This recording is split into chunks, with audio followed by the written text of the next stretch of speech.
Hello and welcome to the latest edition of Lunchtime Learning. I'm delighted to be joined today by Sally Botham. Sally, how are you? I'm very well, thank you. Good. Thank you for coming on and being my guest. So how did you end up in agency? Wow. I think at the grand old age of 25, nearly 26, I was training to be an accountant. I used to work for an engineering company in a big engineering company in Derby. Got made redundant from there, decided to go and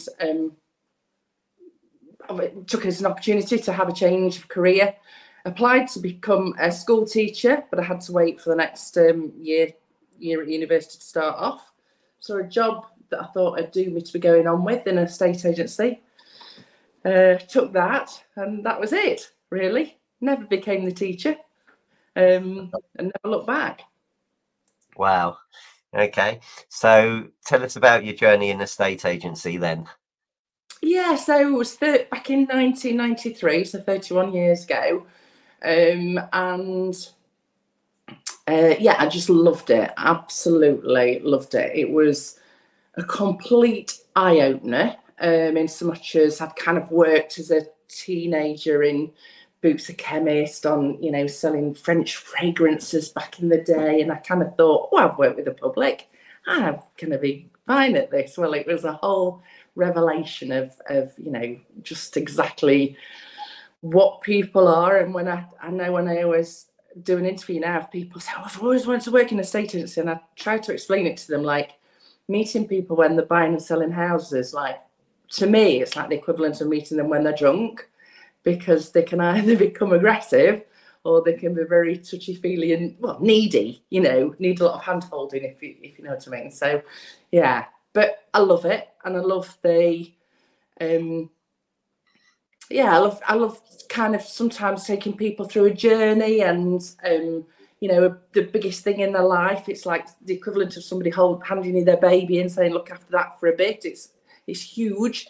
And yeah, it usually comes in line with, there's usually something else going off, isn't there, as well, at the same time, like a death or a marriage or whatever. So it's all those stresses, isn't it? All those typical stresses. And yeah, I love trying to be able to help people, making a bit of a difference, and we just do so much repeat business. It's unbelievable. I'm still doing business with people now that we sold their first property to, and now they're grandparents. So it's pretty amazing, really. Well, I love the passion that you still got in you since going from 1993. It's fantastic to see. Yeah, So absolutely. I'm going to come back and touch on a few of those things that you said. The first thing that I absolutely love is the repeat business, because I see too many agents saying this is transactional process and they sell property and thanks very much, goodbye. But obviously, you are sticking by that principle. Give that exceptional customer experience, help them move their home, and they then become a client for life. And then not only do they come back and sell through you, but they ask their friends, family, and colleagues to do that. Yeah. So where does that decision come from? Because I'm going to upset 95% of estate agents out there. They don't have that plan. Absolutely. Yeah, it's just where did the decision come from? What, to have my own business, or to just to to get all this repeat business? What does outstanding customer experience look like for you that your clients are coming back to you? Oh, it means the absolute world. Yeah, I mean, I literally started out on my own 25 years ago, and I was on maternity leave. I worked for another agency, and it was just before the internet, and people were coming and literally knocking on my door and saying, when are you coming back to work? We're waiting to sell a house. So that's literally how I began. And Georgina, my daughter, would have been about 9 months old at the time. And when the phone used to ring, she used to go, shh.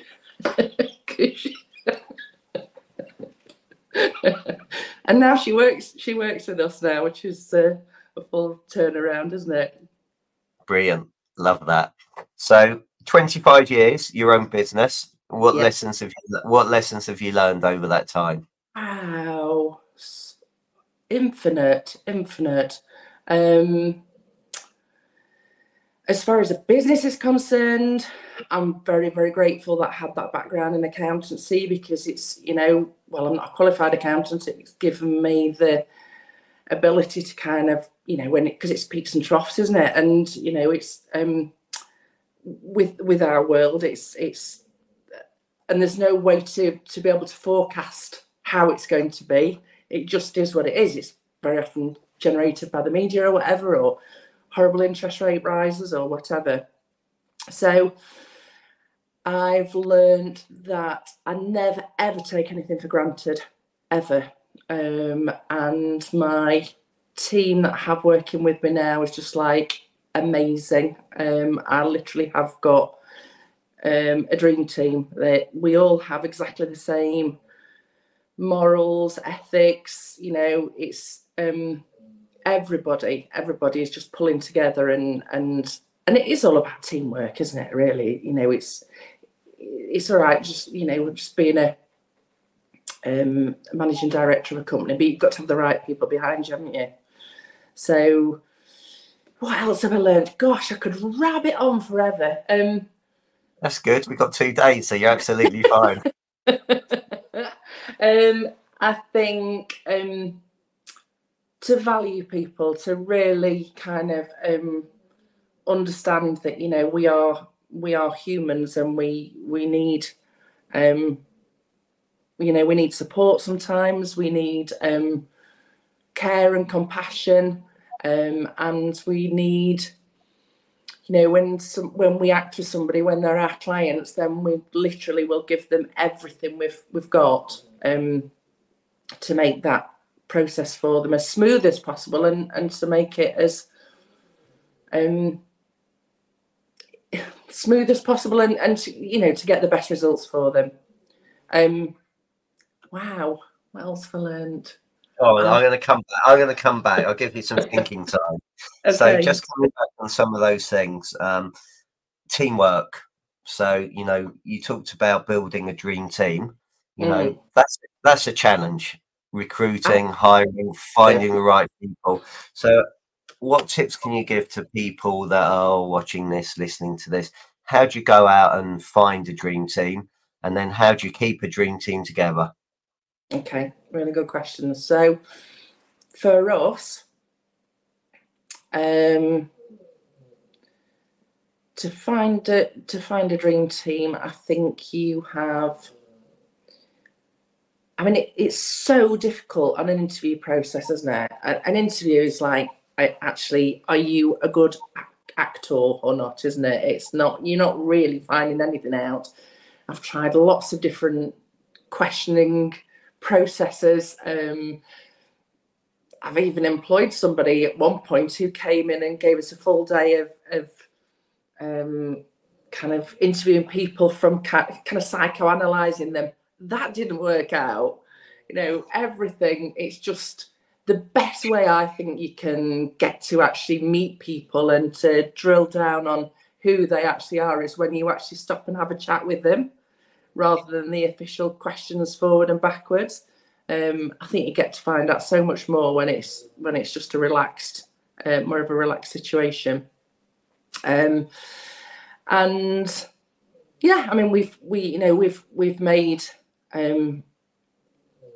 some mistakes. We can't, we've had to agree to part company with people, and in the past, but I think you just know. Do you know what I've learned, Stephen, is to go on your instinct. Don't fight it. If you get somebody in for an interview and you think it's not just. Sarah Ed said to me, and this is because she's done many interviews with me in the past, and she said to me, Sally, she's brilliant at it, but she said to me, Sally, you can't just take somebody on because you like them. You've got to actually prove that they can do the job. which she was absolutely right, and I wasn't that daft, but yeah, it worked well because she'd be like doing the drilling down on the figures and stuff, and what they could actually achieve. So whereas I was kind of probably trying to work out a bit more about their personality, and yeah, so once you've built that dream, and I think I'm a big believer in, obviously we've only got a small team. I think there's only probably 8 or 10 of us, including part-time. So we've only got a relatively small team. So every person matters massively. We're all as important to each other in the whole process. And I'm a big believer in playing to people's strengths as well. So not just letting them do the job that they want to do because, that's what they're comfortable at. But obviously when you see an incredible strength in somebody, then, letting them evolve with that, really. And I do believe in training and learning and making it fun and,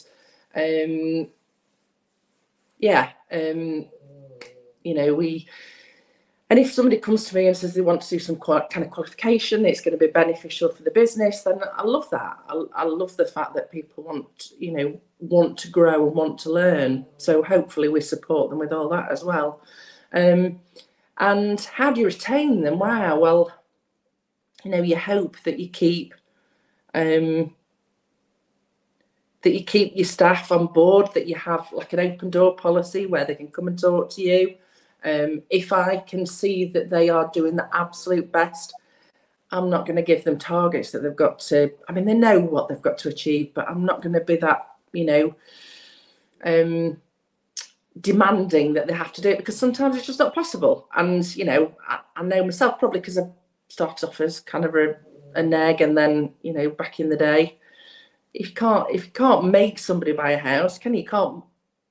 But there are so many things that you can do within that process to make it better, to make it easier. So I don't know. You'd probably have to ask my team how I keep them. There you go. I'm going to ask them. I'm going to call them after and see what they have to say.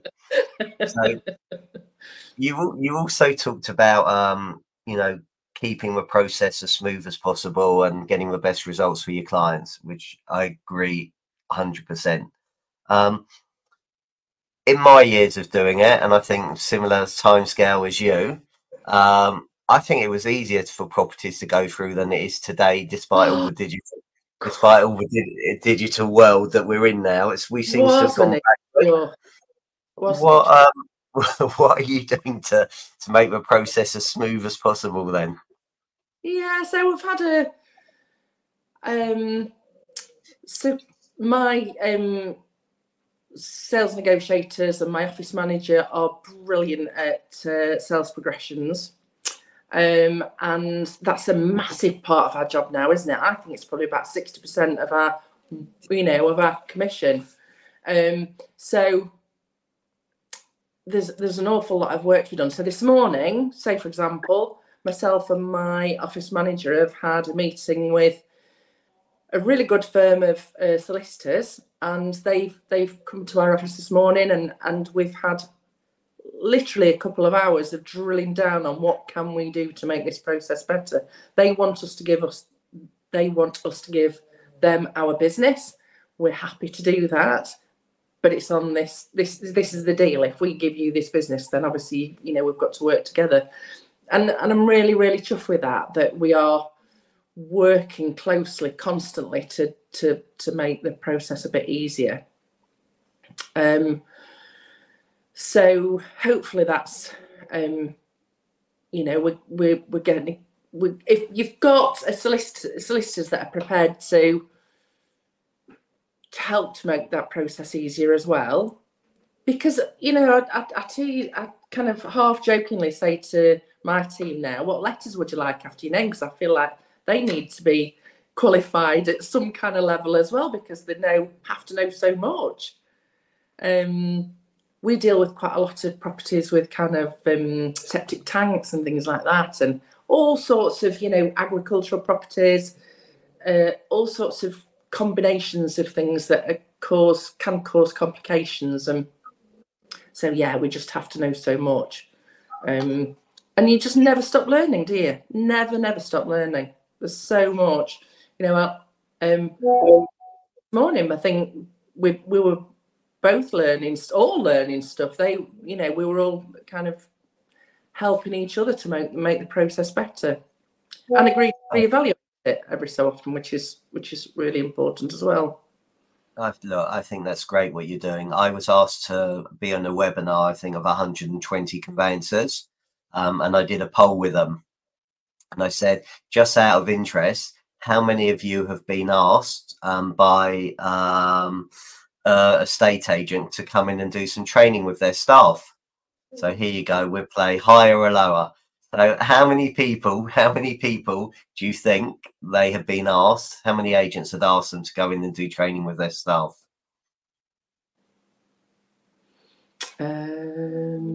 Out of how many? 120. 120, I think so. That. Half of them? 60? Yeah, a lot lower. Really? 40? No. That's scary. And then I asked another question: how many estate agents have asked to go to a solicitor's office to see what they do? Guess how many? Really? So it's scary, you know. And actually, you're right. You know, one of my biggest frustrations is when I read on LinkedIn that conveyancers and estate agents are having a go at each other, and I'm being very polite. And then I'm thinking, your target audience in your area potentially is watching how you behave. Why would they want to sell a property with you? So I'm a firm believer that the consumer actually doesn't understand what agents do, what conveyancers do, mortgage brokers, what surveyors do. So for me, it's all about educating. You know, you mentioned about learning. You know, what can we do as an industry to help educate sellers, especially in our areas, to understand more exactly what we do, and buyers and tenants and landlords, because ultimately they may be a future buyers, sellers, landlords as well. Yeah. You know, so going back, I think it's brilliant that you've had a solicitor in and you're talking about what you can do. And if I was coming into your area, you know, and I look at your stats and your days on market are half than all your competitors, well, it's a no-brainer. You know, why wouldn't I want to use you? Because you've got that system and the sales progression in place to get it down a lot quicker. So it's refreshing to hear. So thank you for sharing that, Sally. Pleasure. What do you think needs to be done then to educate consumers better with what's going on with property and what different parties do? Yeah, it is a question that we have regularly, you know, in our meetings at work. You know, we chat about how we can kind of like you say, educate people. I find it really difficult to actually make people, if you've not been through the process, you probably don't really know. And like we were saying, you know, back in the day, it used to be 6 to 8 weeks, and the solicitor did everything for you, didn't they? And just got you to come in and sign to exchange and complete. So I think it's a lot to ask people to understand, quite honestly, don't you? I think it's too much information almost. Obviously, we explain to people that we will help them in every single way that we possibly can, and